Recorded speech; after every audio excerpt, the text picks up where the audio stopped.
안녕하세요. 오늘도 사연살롱을 찾아주셔서 감사합니다. 저는 결혼 9년 만에 남편과 이혼하고 지긋지긋한 10월대에서 탈출한 40대 여성입니다. 아이는 아들, 딸 둘 있고요. 현재는 아빠 없이 제가 혼자 키우고 있어요. 그리고 오늘로 제가 이혼한 지 2년하고도 3개월이 되었는데 오랜만에 전 남편에게서 연락이 와서 너무나도 신난 나머지 이렇게 사연을 보내게 되었어요. 그리고 제가 왜 신이 났냐면 그 인간이 자기가 너무 힘들다고 저더러 도와달라고 했거든요. 물론 그럴 이유 없다고 딱 잘라 거절해버렸는데 그 인간이 힘들다고 구걸하는 걸 보니 지난날에 제가 겪었던 아프고 서러웠던 날들에 작게나마 위안이 되는 것 같아 그렇게 기분이 좋을 수가 없었어요. 왜 옛말에 뿌린 대로 거둔다고 했잖아요. 그만큼 그 인간과 그 가족들이 저에게 참 모질게 굴고 무시했는데 아마도 그 사람들은 자기들이 저한테 도와달라고 구걸하는 날이 올 줄은 상상도 못했을 거예요. 그리고 장담하건대 정말 지푸라기라도 잡고 싶은 심정으로 최후에 저에게 연락을 했을 건데요. 그러게 저에게 조금이라도 따뜻하게 대해주고 가족으로 생각해줬다면 그 인간들이 그렇게 나락으로 떨어지는 일은 없었을 겁니다. 사실 제가 그렇게 모진 사람은 아니거든요. 마음도 약하고 정도 많아 손해를 많이 보는 성격인데 이런 제가 오죽당한 게 많으면 다른 사람도 아닌 애들 아빠인데 도와달라는 부탁을 거절했겠어요. 그만큼 저도 맺힌 게 많은데 지금부터 그 이야기를 여러분들에게 들려드릴까 합니다. 혹시 결혼을 고민하거나 결혼하고 싶은 마음이 있는 여성이라면 제 이야기를 귀담아 들어주셨으면 좋겠어요. 제가 왜 이런 말을 하냐면 세상엔 며느리 편 들어주고 현명한 시부모님도 있다고 하지만 저는 아직 그런 시어머니를 본 적이 없거든요. 누가 뭐라고 해도 며느리보다는 자기 아들이고 며느리는 무슨 봉인 줄 알고 부려먹고 벗겨먹으려 하는데 적어도 아직 결혼하지 않은 여성이라면 자기의 미래의 시어머니에 대해 한 번쯤 생각해 볼 수 있는 계기가 되었으면 좋겠어요. 그럼 지금부터 본격적인 제 사연을 소개해 보겠습니다. 저와 전 남편은 같은 회사에서 만났어요. 정확히 얘기하면 제가 처음 회사에 입사했을 때 남편이 저에게 반해 1년 가까이 쫓아다녀서 사귀게 되었는데 지금 생각하면 남편이 하도 회사에서 저를 좋아한다고 떠들고 다녀서 저도 세뇌당한 듯 넘어가게 된 것 같아요. 어찌나 순해 보인 척 저에게 잘하던지 한 번은 그게 질투난 여직원들이 저에게 이런 말을 했어요. 혜진 씨는 좋겠다. 솔직히 말해봐요. 지금 즐기고 있죠? 그래도 너무 튕기지 마요. 같은 여자가 봐도 좀 짜증나니까. 박 대리님 정도면 괜찮지. 너무 뻗대다 다른 여자한테 뺏기지 말고 잘 생각해 보라고요. 이런 말을 했는데 기분이 나쁜 건 물론이거니와 아무리 생각해도 그 여직원이 남편을 좋아하는 것 같아 나는 괜찮으니 네가 고백해보라고 말했죠. 그러자 그 여직원은 얼굴이 시뻘개져서는 말까지 더듬었는데 나중엔 찔렸는지 저에게 화를 내기 시작했어요. 희진 씨, 진짜 웃긴다. 남자가 좀 좋아해준다고 너무 잘난 척하는 거 아닌가? 희진 씨 그거 알아요? 희진 씨 은근히 재수없어요. 라며 저에게 악담을 하기 시작했는데 그냥 그때 그 여직원이 남편 놈을 저에게서 뺏어갔다면 얼마나 좋았을까? 결혼하고 그런 생각을 참 오래도록 했었네요. 하지만 그것도 인연이었던 건지 주변에서 하도 몰아가는 분위기에 저도 휩쓸려 남편을 만나게 되었는데 본인은 아니었지만 1년 넘게 제가 튕겼던 입장이라 저는 남편에게 약간의 미안한 마음이 있긴 했거든요. 그래서 몇 번 만나보고 아니다 싶으면 정리하자는 마음으로 가볍게 남편을 만나기 시작했는데요. 그런 제 마음도 모르고 좋아하는 남편의 모습에 저도 그만 마음이 약해져 버렸어요. 그 여자 직원의 말처럼 저도 마음속 한가운데서 남편의 애타는 모습을 보고 즐긴 것 같기도 하더라고요. 그래서 이런 저를 좋아해주는 남편에게 점점 마음이 기울기 시작했고 저희는 그렇게 정식으로 사내 커플이 되었어요. 그것도 마치 내일 당장 결혼이라도 할 것처럼 회사에서 유명한 커플이 되었는데 그렇게 연애를 시작해 4년을 만나고 제가 임신을 하게 되었어요. 저는 설마 했다가 임신 테스트기에 2주를 확인하고 머릿속이 하얗게 변했는데 연애 기간이 길었긴 했어도 그때는 결혼에 대한 이야기가 없었기 때문에 이걸 어떻게 해야 하나 바보처럼 혼자 끙끙 앓았어요. 그리고 떨리는 마음으로 남편에게 임신 사실을 이야기했는데 그때 남편도 당황한 듯 보이더라고요. 저는 솔직히 갑작스럽긴 해도 남편이 좋아했으면 좋겠다 생각했는데 그것도 제 욕심이었던 건지 저는 남편한테 처음으로 실망했어요. 하지만 이내 남편은 자기가 놀라서 그런 거라며 당장 결혼하자고 프로포즈를 했고 저는 시간을 좀 달라고 했는데 그때 고민을 정말 많이 했어요. 남편과 결혼하는 건 나쁠 것이 없었는데 어쩐지 순서가 바뀌어 꼭 아이 때문에 결혼을 하는 것처럼 느껴졌거든요. 그리고 주변에서도 그렇게 생각할 것 같아 그 점이 자존심이 상했는데 그래도 제 자존심 때문에 일을 그르칠 수는 없었어요. 서로 그동안 결혼 얘기는 딱히 오간 적이 없었다고 해도 저는 남편과 결혼을 염두하고 있었기 때문에 나름 남편과의 결혼에는 확신도 있었는데 남편이라면 가정을 꾸려도 충분히 좋은 남편이자 가장 그리고 아이의 아빠가 될 거라고 생각했거든요. 그래서 남편의 프로포즈에 그러자고 답했고 그렇게 결혼 준비에 들어가나 싶었는데 아무리 아이를 가졌다고 해도 결혼으로 가기까지 그 과정은 쉽지 않았어요. 뭐? 엄마가 생선 장사를 하셔? 그것도 아빠 없이 혼자? 어머나 세상에 내 아들이 어쩌다 그런 집 사이가 된다는 거야. 엄마 왜 말을 그렇게 해? 장모님이 생선 장사를 하는 게 뭐? 그게 이상한 일이야? 우리 생선 자주 사 먹고 좋아하잖아. 이게 지금 그거랑 같아? 갑자기 애부터 가져서는 너 솔직히 말해봐. 내 아들 발목 잡으려고 일부러 그랬지? 여보 진정해. 아무리 그래도 애를 여자 혼자 만드나? 우리 아들도 책임이 있지. 당신 지금 누구 편이야? 왜 여기서 제 편을 들어? 왜? 애 생겼다고 하니까 혹해? 막말로 그 애가 누구 애인지 어떻게 아냐고. 진짜 속상해 죽겠네. 나는 만나는 여자 있다고 하길래 누군가 했더니 고작 저런 집 딸이었어? 아, 야골라. 이럴 줄 알았으면 지난번에 간호사 선짜리 들어왔을 때 보라고 할걸.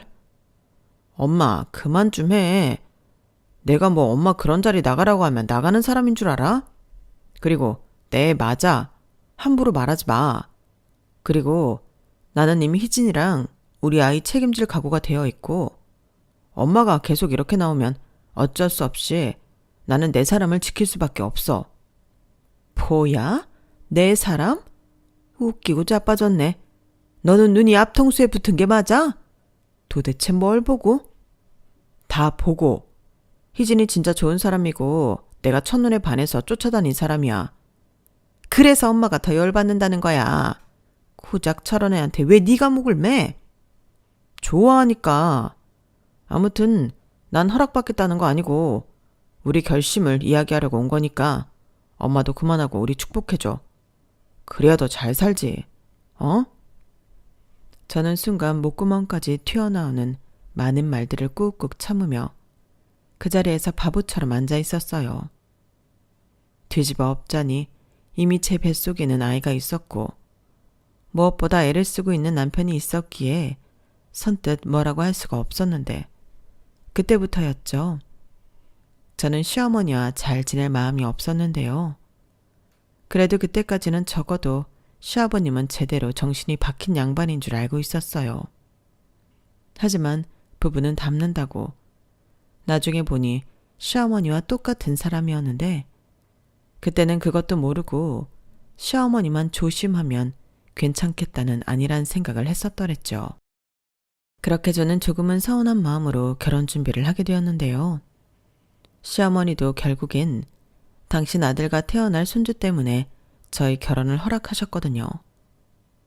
하지만 좋아서 시키는 결혼이 아니라는 걸 강조하고 싶으셨던 건지 자기가 바란 며느리가 아니기 때문에 그 어떤 지원도 못 해주겠다고 선을 그으셨는데 사실은 쥐뿔 해줄 능력이 없으셨어요.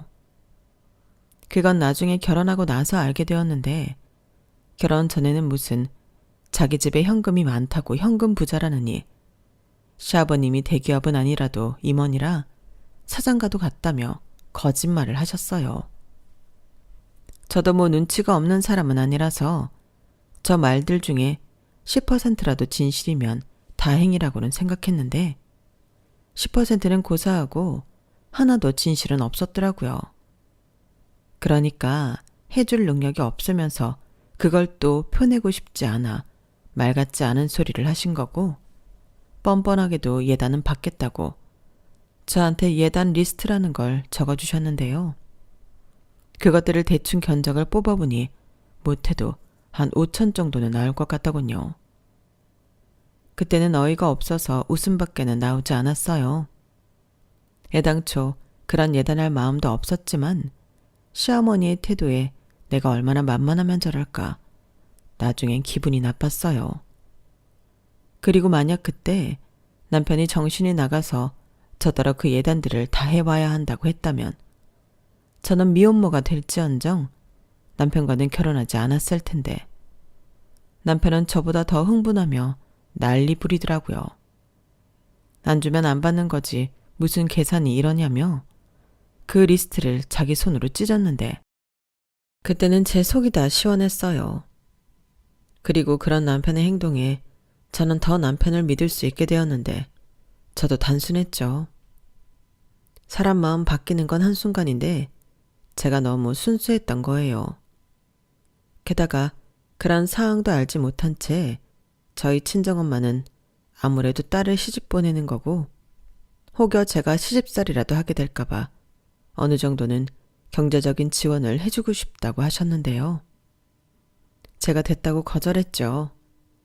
그러면서 엄마에게는 우리 둘 다 그냥 가지고 있는 걸로 시작하기로 했고 양가 도움 받지 않는 걸로 합의 봤다고 진실 반 거짓 반 이야기를 했는데 저희 엄마는 그럼 비상금이라도 들고 있어. 결혼하면 은근히 돈 쓸 때가 많다. 너 애도 낳으면 회사도 어떻게 될지 모르잖아. 라며 제가 싫다고 하는데도 기어코 제 통장에 5천만 원을 입금해 주셨어요. 그 돈을 확인하는데 왜 그렇게 미안하고 감사한지 저는 그만 엄마 앞에서 눈물을 쏟고 말았죠. 뭘 또 울어. 당연히 엄마가 자식 결혼하는데 이 정도는 할 수 있지. 너는 그냥 잘 살기만 해. 엄마도 이 돈 주면 아무것도 없잖아. 상현 씨랑 나 그냥 작게 시작해도 돼. 그래, 그래도 돼. 누가 그러지 말래? 근데 여자한테 돈은 정말 필요해. 지금이야 박서방이 간이고 쓸개도 자주가처럼 잘하지만 사람 마음 언제 횟가닥 편할지 모르는 거거든. 그냥 뒷주머니 하나 차고 있으면 그게 믿는 구석이 되고 그래. 그리고 엄마 돈 있어. 너 언제 엄마가 돈 쓰는 거 봤어? 나는 벌 줄만 알고 쓸 줄은 모르는 사람이야. 너 그거 줬다고 엄마 돈 없지 않아. 정말? 이 돈 나 줘도 엄마 돈 있어? 그럼 서방 없는 년이 돈이라도 있어야지. 엄마는 무슨. 그게 현실이야. 이런 말 좀 그렇지만 돈이 그렇다. 무시당하지 않고 나를 지키려면 필요해.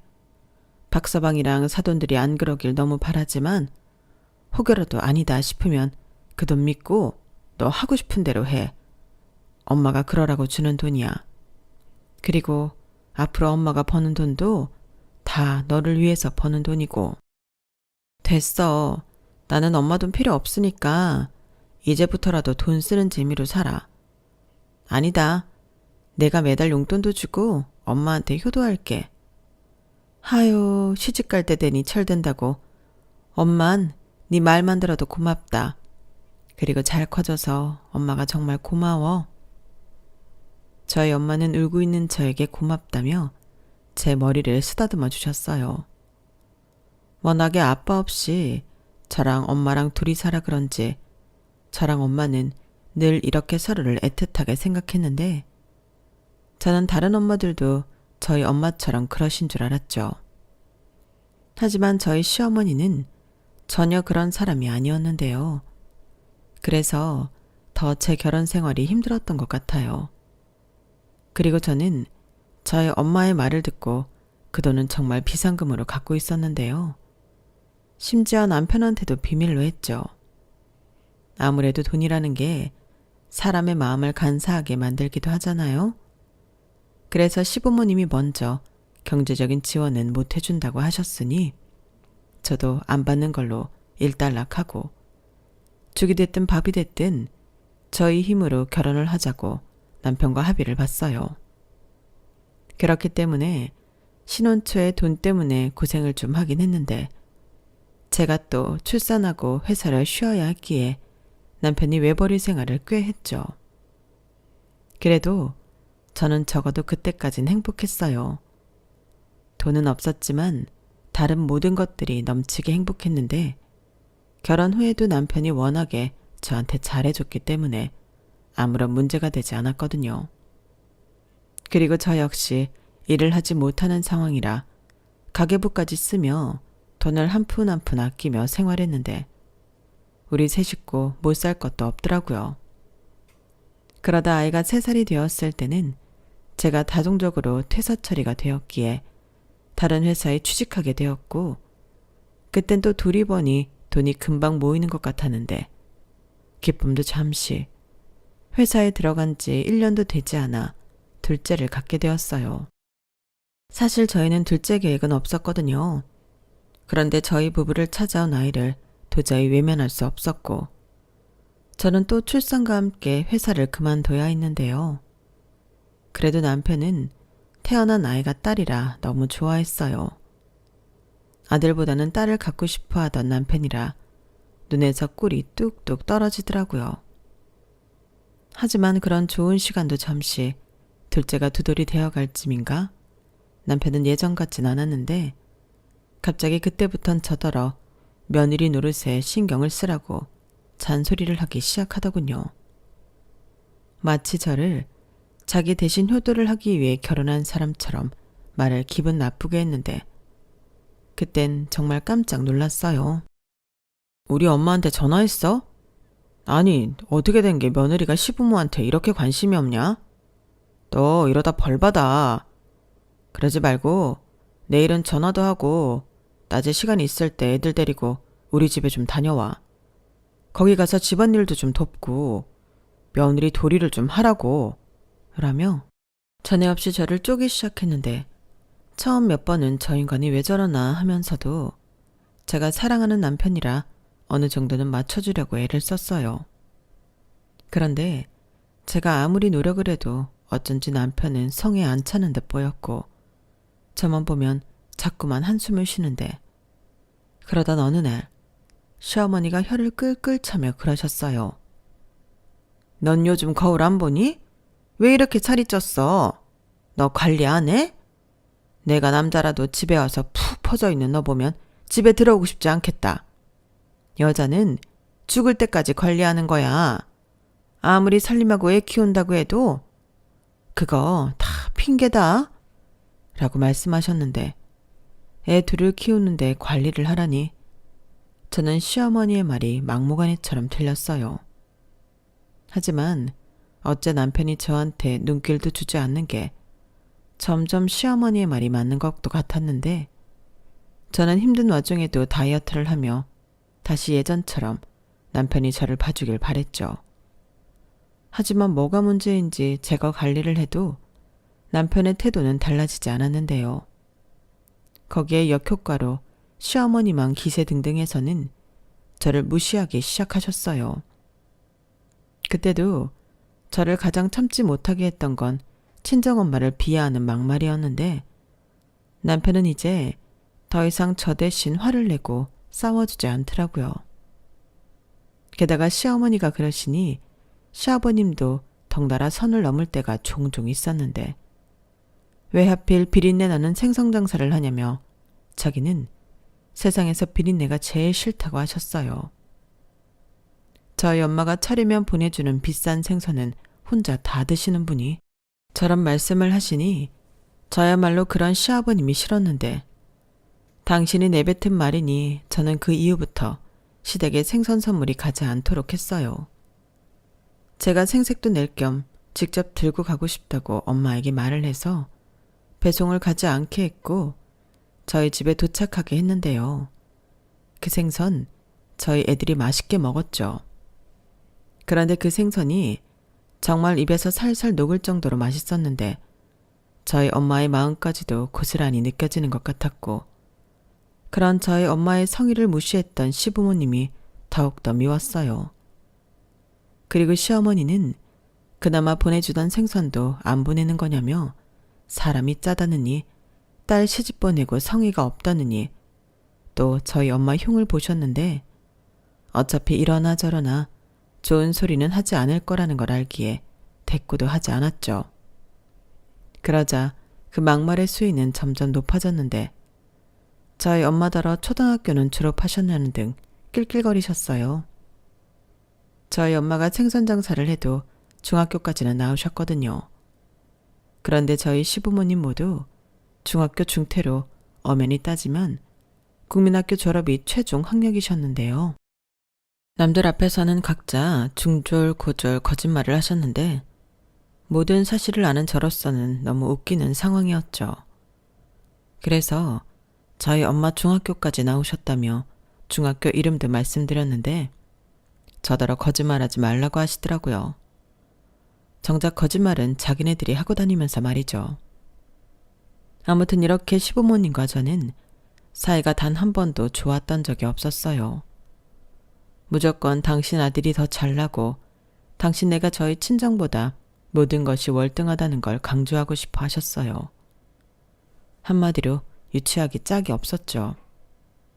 그런데 문제는 남편도 그런 자기 부모님의 생각에 점점 동조한다는 거였는데 아무래도 제가 일을 하지 않고 집에서 살림이나 하고 있으니 그런 것 같더라고요. 에휴, 살림이나 하는 네가 뭘 알겠니? 그리고 머리는 언제 감은 거야? 맨날 그렇게 틀어 올리니까 대머리 같아. 상투라도 튼 거야? 네가 남자냐? 그래도 회사 다닐 때는 화장도 하고 긴 생머리에 옷도 잘 입고 예뻤는데 내 눈이 삐었지. 저런 여자를 뭐가 좋다고 쫓아다녔을까? 뭐? 지금 말 다 했어? 그럼 애 낳지 말고 나더러 계속 일하라고 했어야지. 아니, 왜 나랑 결혼했어? 나는 뭐 이렇게 사는 게 좋은 줄 알아? 어머님, 아버님, 우리 엄마 무시하는 거 알지? 다 알면서 자기도 모른 척하고 있잖아. 받아먹을 건 다 받아먹으면서. 야, 너 말 조심해. 우리 엄마 아빠가 뭘 받아먹어? 그리고 장모님이 줄 거나 있냐? 아, 생선 쪼가리? 이제 그나마 나 안 보내잖아. 아니, 생선 장사가 생선이 없어 그러겠냐? 아까우니까 그러겠지. 진짜 웃겨. 그럼 아깝지 안 아깝니? 한 번이라도 우리 엄마한테 고맙다고 한 적 있어?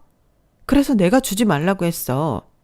그 덕에 우리 애들 좋은 고기 먹이고 나야 좋지? 정말 치사하다. 너 그렇게 살면 벌 받아. 천벌 받는다고.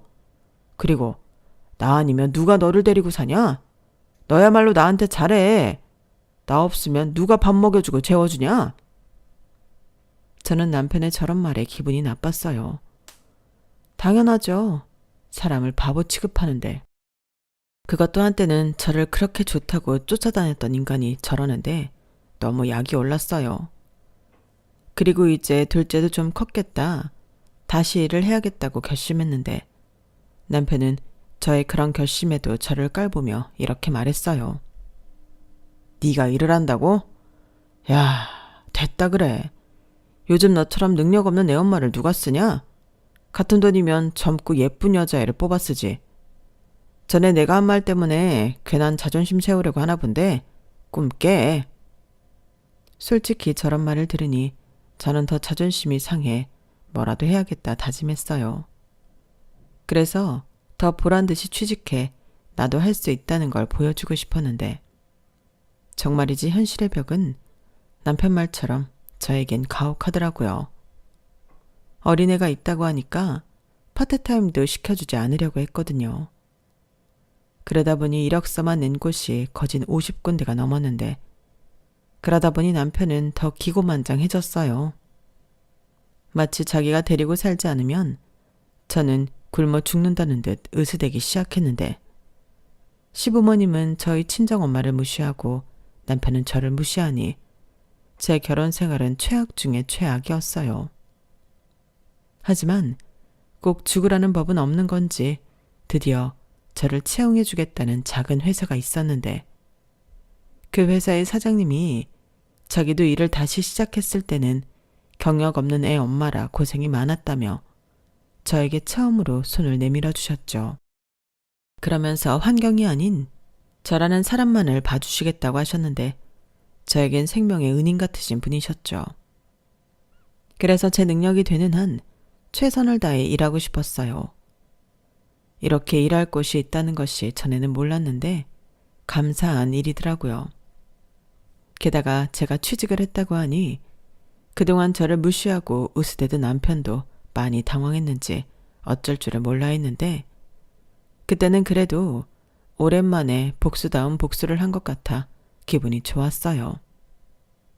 비록 워킹맘이 된 제 삶도 쉽지만은 않았는데 제 손으로 돈도 벌 수 있으니 몸은 힘들어도 마음은 행복했죠. 그 뒤로 제 결혼 생활은 행복하다고는 할 수 없었지만 그럭저럭 살만했는데 여전히 저희 엄마를 무시하는 그 못된 태도에는 변화가 없었는데요. 그러던 중 제가 결혼 8년 차가 되었을 때 비극이 시작되었어요.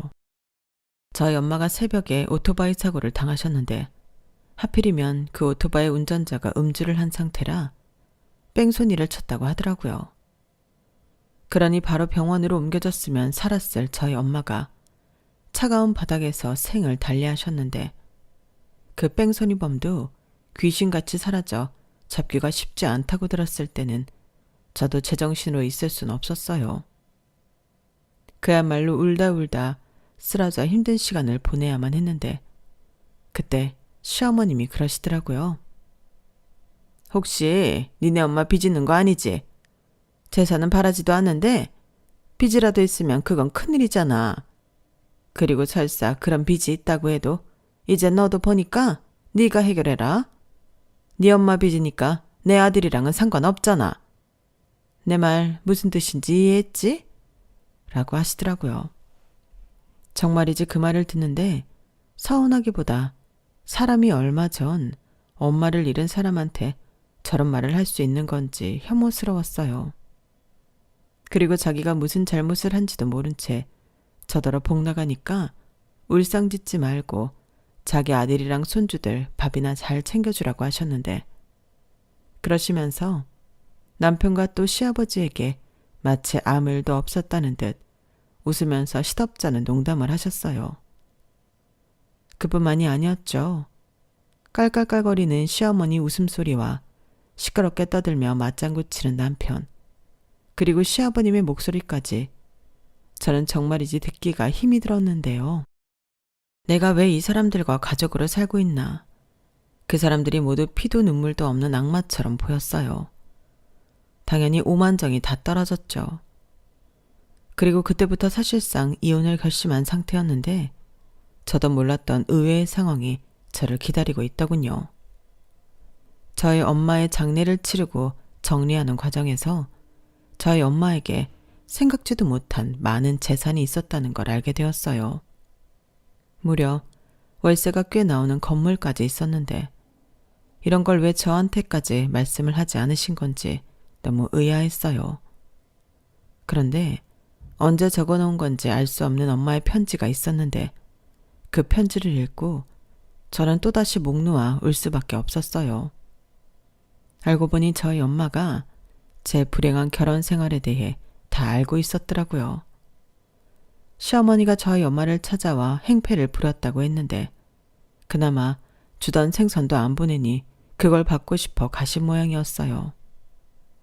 마치 맡겨놓은 것을 찾으러 온 사람처럼 왜 이렇게 사람이 염치가 없냐고, 자기들 주던 그깟 생선이 아까웠냐고 따진 듯 했는데 처음에 제게 다 무슨 말인가 하던 엄마는 시어머니가 말하는 본세를 보고 제가 한 말들도 있으니 대략의 상황을 눈치채셨던 것 같아요. 그리고 생선 장사나 하는 집 딸, 자기는 처음부터 싫었다며 자기 아들이 아깝다고, 제가 일부러 자기 아들 발목을 잡기 위해 임신을 했다는 듯 저희 엄마 가슴에 대못을 박으셨는데 저희 엄마는 억장이 무너졌을 텐데도 저에겐 아무 말도 하지 않으셨어요. 아마도 제가 더 상처받고 힘들어할 것을 걱정해 저희 엄마가 애끓는 심정으로 참았던 거겠죠. 그리고 그 이후부터 저를 위해 이런 재산을 모으셨다고 편지에 적어 놓으셨는데 거기에 더불어 저를 위해 이혼 변호사까지 알아보셨다 하더라고요. 그때 명함도 같이 있어서 저는 회사 월차를 내고 그 변호사님을 찾아가기도 했는데 변호사님이 엄마가 제 걱정이 많았다며 말씀을 하기 시작하셨어요. 그러면서 저희 엄마는 언제가 될지는 모르지만 제가 이혼을 하게 되면 도와주라고 하셨다고 했는데 그렇게 말씀하시면서도 제가 가능하면 잘 살길 바라셨다고 하셨어요. 이혼녀가 된 제가 힘들까봐 그 걱정도 많았다 하더라고요. 거기에 당신이 언제가 될지 모르지만 죽게 되면 유산 정리까지 변호사님에게 위임한 상태라고 하셨는데요. 그래서 조만간 엄마 때문에 저에게 연락을 할 생각이라고 하셨어요. 모든 서류를 준비하느라 시간이 좀 걸렸다고 하셨어요. 그런데 제가 이렇게 먼저 알고 찾아올 줄은 몰랐다며 저희 엄마의 사고에 깊은 유감을 표현하셨는데 한 입을 덮고 살던 남편보다 낫더라고요. 그리고 저는 갑자기 엄마의 유산 상속을 받으며 졸지에 돈방석에 앉게 되었는데요. 어차피 할 이혼이었지만 이렇게 된 거 복수는 제대로 하고 싶었어요. 그래서 일부러 친정 엄마에게 받은 유산 서류를 남편한테 흘렸고 남편은 무심코 서류를 보다 저희 엄마가 건물주였다는 사실을 알게 되었는데요. 어찌나 놀라던지 무슨 로또 1등이라도 된 사람처럼 이게 사실이냐고 물었어요. 그래서 일부러 야구를 하고 아무 말도 하지 않고 그 서류만 남편 속에서 낚아채웠는데 그러자 남편은 안달이 났는지 왜 대답을 하지 않냐며 화를 냈고 저는 눈을 흘기며 말했어요. 관심 꺼. 우리 엄마 건물이야. 야, 어떻게 관심을 꺼. 장모님 건물이면 이제 상속받았으니까 네 거잖아. 그리고 우리는 부부니까 우리 거지. 우리 거? 그렇게 우리 엄마 무시하더니 이젠 우리 거? 꿈 깨. 치사하다. 왜? 건물 생기고 돈 생기니까 이젠 눈에 뵈는 게 없냐? 그동안 내가 너 먹여주고 재워준 거 잊었어? 이제 너도 도리를 해야지. 우리 엄마 아빠가 살면 얼마나 살겠냐? 이참에 효도 좀 하자. 효도 같은 소리 하네. 그리고 내가 거지야? 뭘 먹여주고 재워줘. 나는 뭐 놀았냐? 나도 살림하고 네 새끼 낳아서 키웠어. 애는 뭐 그냥 크는 줄 알아? 아쭈, 너 많이 컸다. 이제 돈 있으니까 무서운 게 없냐? 왜? 이참에 이혼하자고 하지. 못할까봐? 말 나온 김에 이혼하든가. 나는 이제 돈도 있고 직업도 있어서 아쉬울 게 없네. 뭐? 남편은 제 당당한 태도에 많이 당황한 듯 보였어요. 그리고 제가 이렇게 나올 줄은 몰랐는지 꿀먹은 벙어리가 되었는데 그 이후로 이혼 소리는 쏙 들어갔어요. 그런데 이 인간이 자꾸만 저희 엄마의 유산이 생각이 났는지 자기 집에 이야기를 했던 것 같은데 어느 날 시어머니가 전에 없던 친절하고 상냥한 목소리로 저에게 연락을 하시더라고요. 그러면서 저 좋아하는 소고기를 구워주신다며 퇴근하고 애들 데리고 오라고 하셨는데 저는 소고기 별로 안 좋아하거든요. 저는 생선을 좋아해요. 그러니 저런 말을 들었을 때는 헛웃음이 나왔는데 소고기를 좋아하는 건 제가 아니라 남편이었어요. 그래서 저는 생선 좋아하니 회를 떠달라고 했는데요. 그러자 당황하신 시어머니는 너는 평생 생선만 봤을 건데 또 무슨 생선을 좋아하냐고 하시면서 그럼 회를 준비하겠다고 집에 오라고 하셨어요. 목소리만 들어봐도 벌써 남편한테 저희 엄마 유산에 대해 들은 것 같더라고요. 그래서 알겠다고 퇴근하고 넘어가겠다고 했는데 도착하니 남편도 벌써 도착해 시아버님과 이야기를 나누고 있었어요. 그리고 저를 보자 시어머니가 어서 오라며 너무 티가 나게 잘해주셨는데 저녁상도 아주 푸짐하게 차렸더군요. 그리고 그 음식들을 다 먹고 차까지 내어주시며 본격적인 이야기를 시작하게 됐는데요. 시아버님이 회사를 그만두시기로 했다며 포문을 열었어요. 아니, 멀쩡하게 다니고 있던 회사를 왜 그만두시는 건지 제가 여쭤봤는데 시아버님이 그러시더라고요. 이제 나도 나이가 있고 회사 생활도 힘들지. 그렇다고 쉴 수야 있겠니? 그래서 하는 말인데 너 안싸돈이 남긴 건물 있다며 내가 그 건물 월세 관리를 해줄 테니 나한테 월급 줘라. 네? 월급이요? 그래. 내가 회계 업무도 좀 해서 잘 알거든. 거기에서 나오는 월세랑 관리비 같은 거 내가 관리해 줄게. 그 정도면 재택근무하면서 충분히 할 수 있고 너도 가족이 도와주니 믿을 수 있어 좋잖아. 그럼 월급을 얼마나 생각하시는데요? 200만 원 정도 드리면 될까요? 얘는 나는 고급 인력이다. 한 500은 줘야지. 500이요? 말도 안 돼요. 출근도 안 하시고 재택근무 하신다면서 그렇게 많이 달라고요? 죄송하지만 그건 어려울 것 같아요. 솔직히 월세 관리는 따로 필요 없거든요. 이미 저희 엄마 계좌로 들어오는 월세 제 앞으로 돌려놨고 필요하면 회계사님 도움도 받으니까 구태여 힘들게 고생하실 필요 없으세요. 만약 일자리가 필요하신 거면 마침 주차 관리 해주실 분이 필요한데 그 자리는 어떠세요? 월급은 250만 원 정도 드릴 수 있어요. 뭐야? 250만 원? 그리고 나더러 지금 주차 요원이나 하라는 거냐? 그래, 너는 어떻게 시아버지한테 그딴 하찮은 일을 시킬 수 있어? 그딴 일은 다른 사람한테 시켜. 며느리가 건물주인데 어떻게 시아버지가 주차 요원이야? 왜? 직업에 무슨 귀천이 있다고 지금 그 자리도 하고 싶으신 분들 많아요.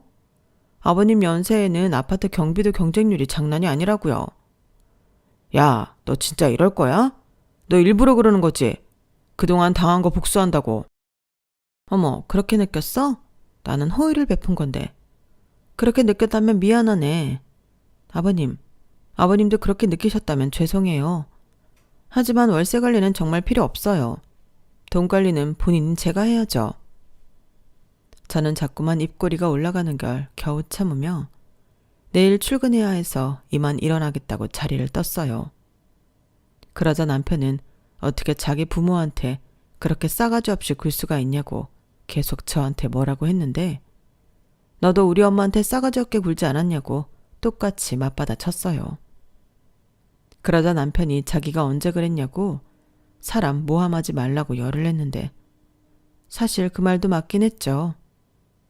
남편은 결혼하고 거의 저희 친정에 가지 않았고 심지어 용돈 한 번 드린 적이 없었는데 처갓집에 가면 비린내가 나고 저희 엄마가 저희 집에라도 온다고 하면 정색을 하고 싫어했는데 제 입장에서는 그런 행동들도 모두 장모에게 예의 없고 싸가지 없는 행동이라고 생각했어요.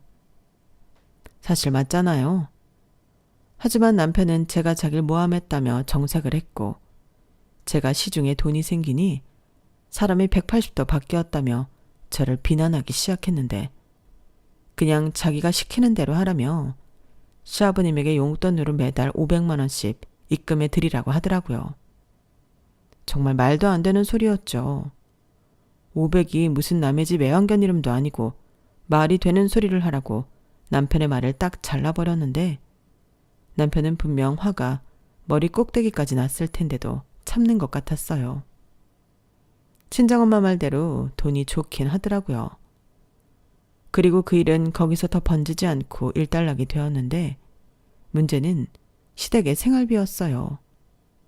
시아버님의 수입이 사라졌으니 돈 날 구멍이 없어졌잖아요.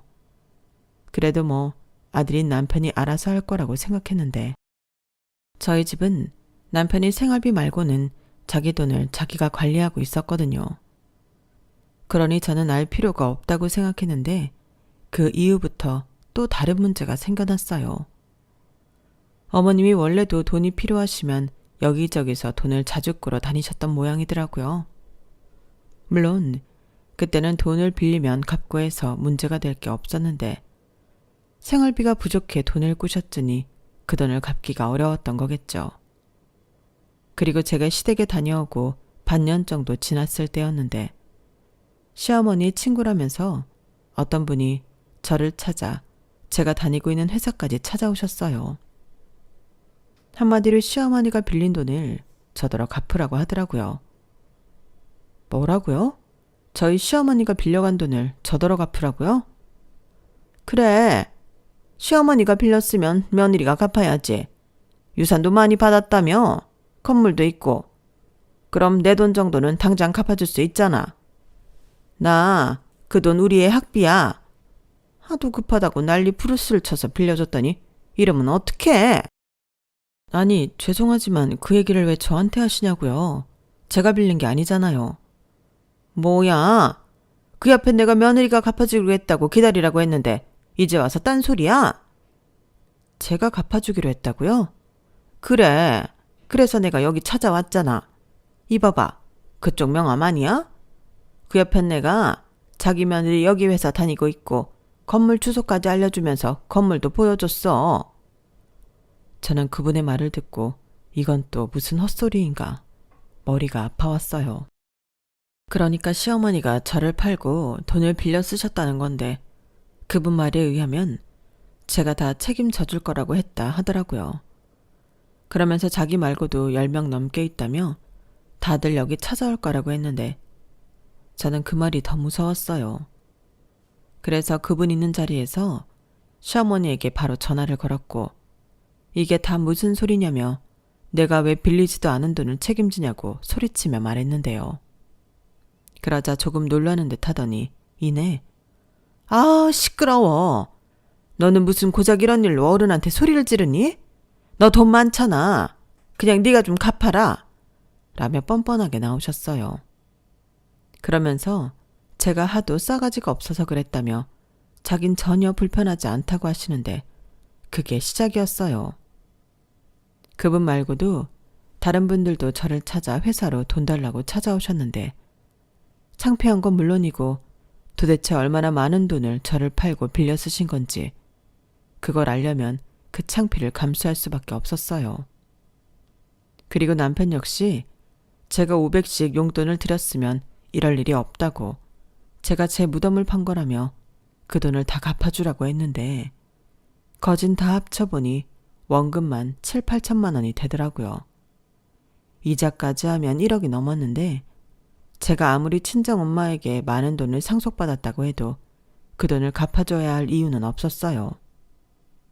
그러자 시어머니는 시집 올 때 예단도 해오지 않았지 않냐며 그 예단 지금 해준다고 생각하고 당신 빚을 갚아달라고 했는데, 남편도 그때는 그 말이 맞다고 했어요.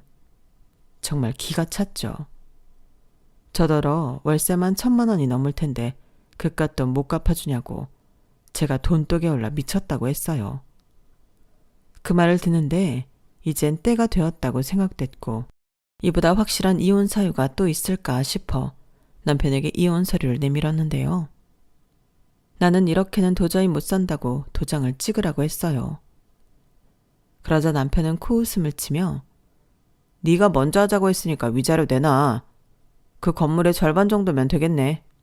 라고 했는데 지금 생각해보면 이 인간은 제가 친정 엄마에게서 건물을 상속받았을 때 처음부터 이럴 생각이었던 것 같았어요.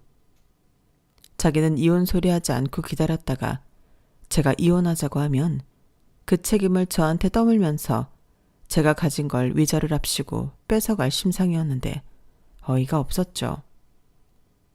정말 그게 말이 되는 소리라고 생각해? 무식한 거야?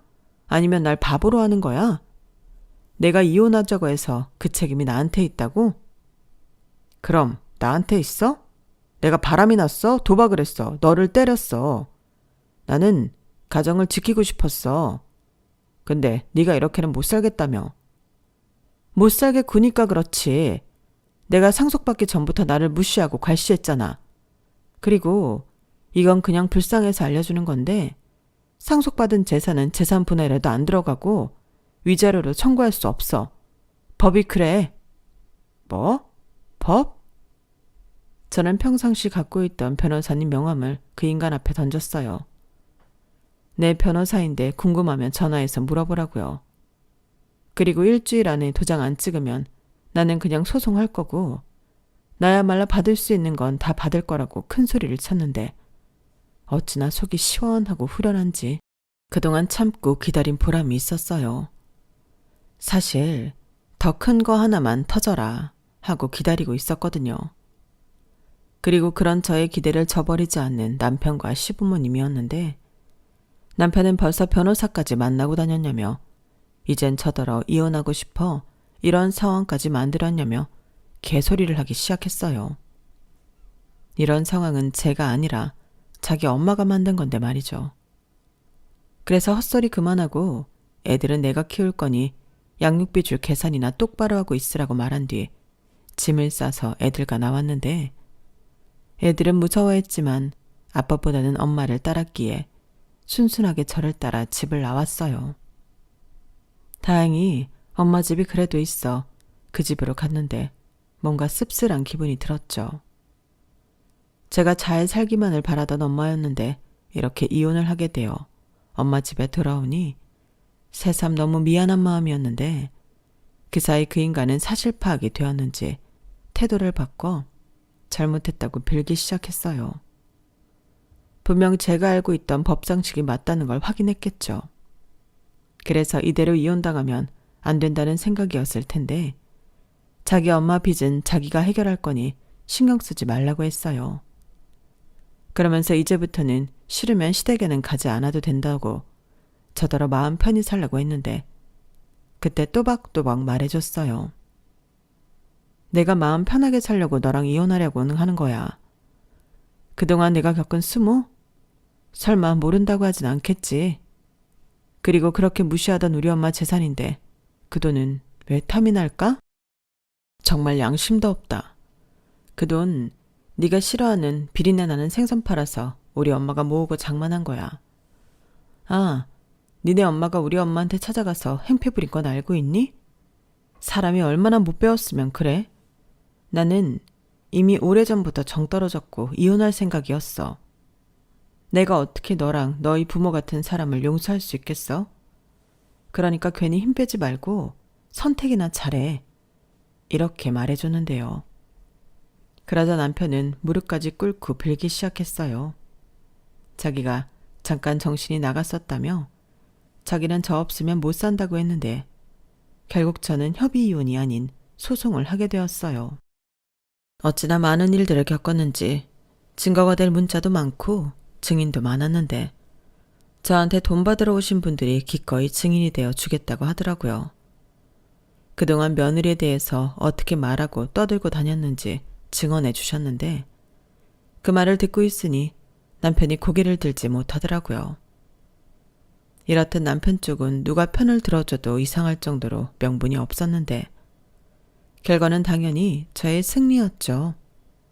양육권까지 모두 제가 다 가져오게 되었는데 남편은 위자료는 물론이고 매달 양육비로 180만 원씩 저에게 보내야 했어요. 그 사실을 알았는지 시어머니가 난리를 치긴 했지만 법이 내린 결과를 뒤집을 수는 없었죠.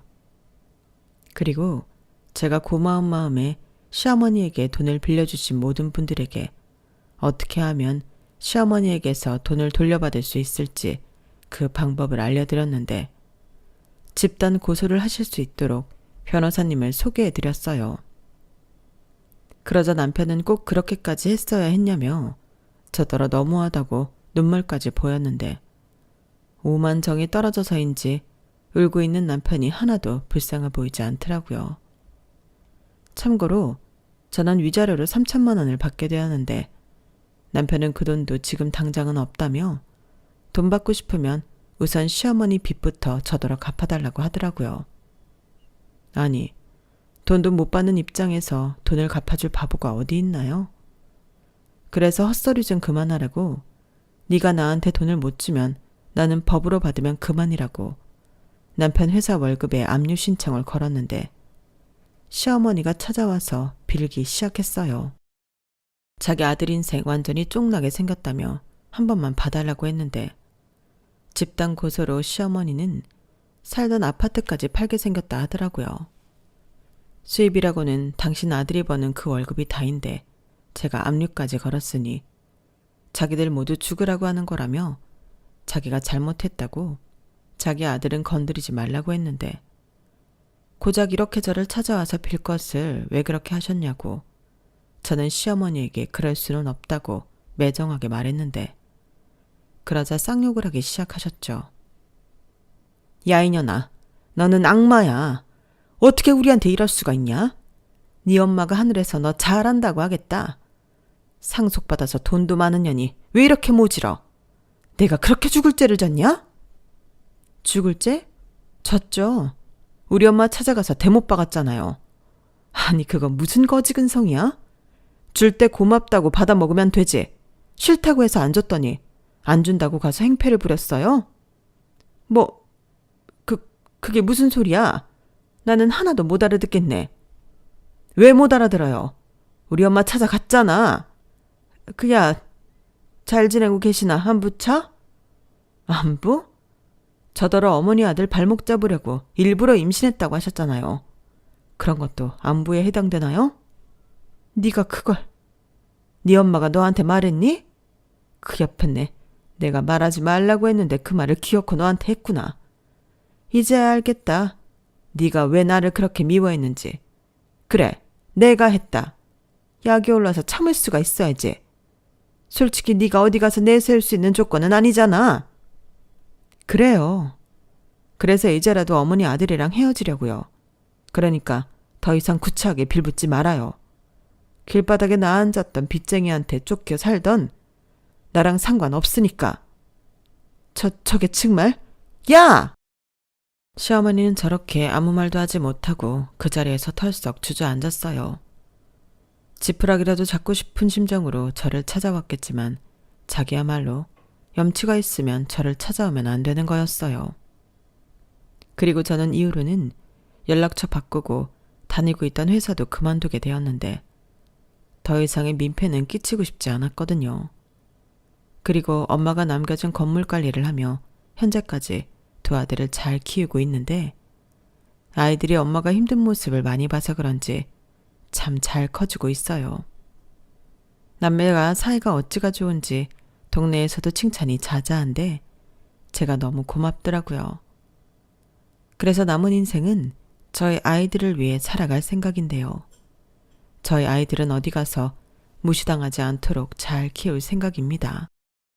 사실 저희 엄마가 남겨준 유산이 아니었다면 여기까지 오지도 못했을 일인데 그러니 어쩌면 남은 제 인생은 또 저희 엄마 도움으로 사는 것과 다르지 않다고 할 수 있겠죠.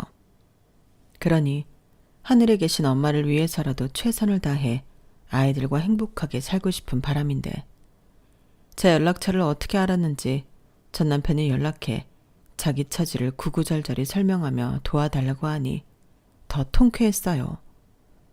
저는 잘 살고 있는데 그 인간은 그게 아니라는 게 눈으로 보이니까 너무 신이 나더라고요.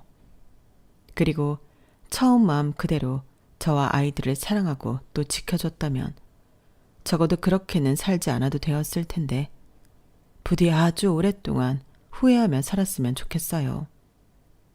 인간이 그동안 고생을 많이 하긴 했는지 살이 아주 쏙 빠졌더라고요.